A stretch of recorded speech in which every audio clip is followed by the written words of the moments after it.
Hi friends, 3D animation text எப்படி add பண்ணுறதுன்னு சொல்லி தரப்போகிறேன். ஃபஸ்ட்டு டெக்ஸ்ட்டை ஆட் பண்ணிக்கோங்க. டெக்ஸ்ட்டை ஆட் பண்ணதுக்கப்புறம் ஒரு ஸ்பேஸிங் லைட்டாக கொடுத்துருங்க. கொடுத்ததுக்கப்புறம் இதை டூப்ளிகேட் பண்ணிடுங்க. டூப்ளிகேட் பண்ணதுக்கப்புறம் கீழே கலர்ஸ் இருக்குது பார்த்தீங்களா, உங்களுக்கு பிடிச்ச கலரை ஆட் பண்ணிக்கோங்க. நான் பிளாக் கொடுத்துருக்கேன். டிக் மார்க் கொடுத்தோன்னா கேன்சல் இல்லைனா அப்ளை டு ஆல்னு கேட்கும். நீங்கள் கேன்சல் கொடுத்துருங்க. இப்போ டெக்ஸ்ட்டை அப்படியே இன்டர்சேஞ்ச் பண்ணிக்கோங்க. இன்டர்சேஞ்ச் பண்ணதுக்கப்புறம் இப்போ இருக்கிற ஃபஸ்ட்டு டெக்ஸ்ட்டை கிளிக் பண்ணிக்கோங்க.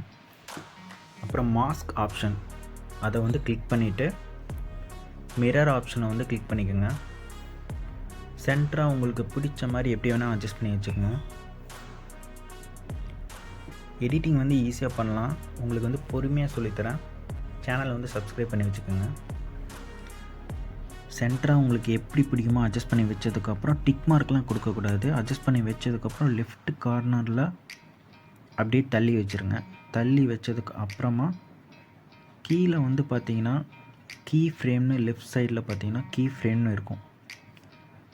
அந்த கீ ஃப்ரேமை உங்களுக்கு பிடிச்ச இடத்துல சென்டராக கொஞ்சம் தள்ளி, ரொம்ப சென்டராக இல்லை, ஃபஸ்ட்லேருந்து கொஞ்சம் சென்டராக தள்ளி கீ ஃப்ரேமில் அதை கிளிக் பண்ணிக்கோங்க. மறுபடியும் கொஞ்சம் தள்ளி மறுபடியும் அந்த கீ ஃப்ரேமை ஒரு டைம் கிளிக் பண்ணிக்கோங்க.